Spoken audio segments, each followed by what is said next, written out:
அப்படி யோசிக்கூடாது. இப்போது நம்ம L of f of t equal to இதை டிஃபைன் பண்ணியிருக்கோம். இந்த இடத்துல f of tக்கு பதிலாக 1 போட்டிருக்கேன்னா இந்த இடத்துலையும் f of tக்கு பதிலாக 1ன்னு போடணும், அவ்வளோதான். ஸோ அப்போ L of 1 என்ன வரும்? Integral over 0 to infinity e power minus st. என்னோட ஃபங்க்ஷன் இங்கே f of tக்கு பதிலாக 1ன்னு இருக்கு, இங்கே 1ன்னு போடணும். அப்போ 1ன்னு போடணும், அவ்வளோதான். 1 into dt. சரி, இப்போது புரியுதுங்களா? f of t வந்து 1, நமக்கு இங்கே f of tங்கிறதே 1 தான் டைரெக்டாக. ஓகேவா? அப்போ e power minus st into 1 வந்து நமக்கு e power minus st தான். இனி நம்பரை நீங்கள் 1ஓட மல்டிப்ளை பண்ணும்போது அதே நம்பர் கிடைக்கும், e power minus st into dt. What is the integration of e power minus st? e power minus st by minus s. Minus st பண்ணிங்கன்னா மைனஸ் s, sங்கிறது இங்கே ஒரு கான்ஸ்டன்ட் மாதிரி. ஸோ இது வந்து நம்மளோட இன்டெக்ரல் வந்து இங்கே நமக்கு லிமிட்ஸ் இருக்குது. ஸோ நம்ம லிமிட் அப்ளை பண்ணணும். That is lower limit 0, upper limit infinity.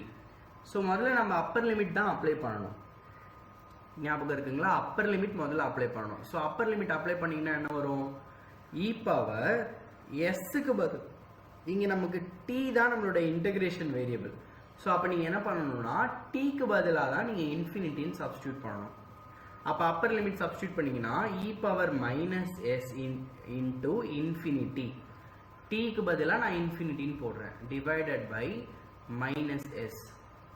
இப்போ அப்பர் லிமிட் சப்ஸ்டியூட் பண்ணியாச்சு. சப்ஸ்டியூட் பண்ணதுக்கப்புறம் மைனஸ் போட்டுக்கோங்க, மைனஸ். இப்போ லோவர் லிமிட் சப்ஸ்டியூட் பண்ணணும். லோவர் லிமிட் என்னது? 0.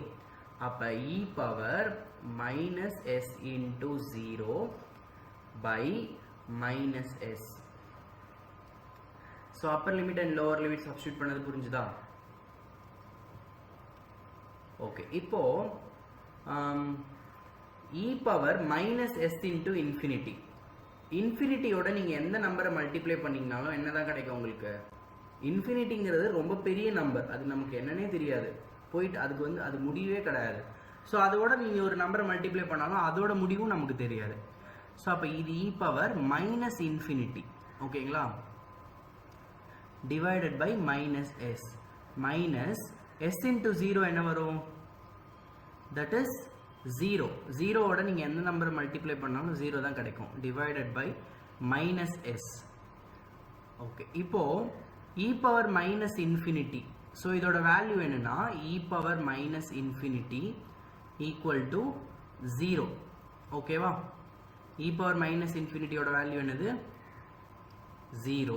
ஸோ தட் இஸ் அதோட வேல்யூ நீங்கள் இங்கே சப்ஸ்டியூட் பண்ணிங்கன்னா 0 by anything that will become 0. 0 minus anything to the power 0. e power 0 என்னது?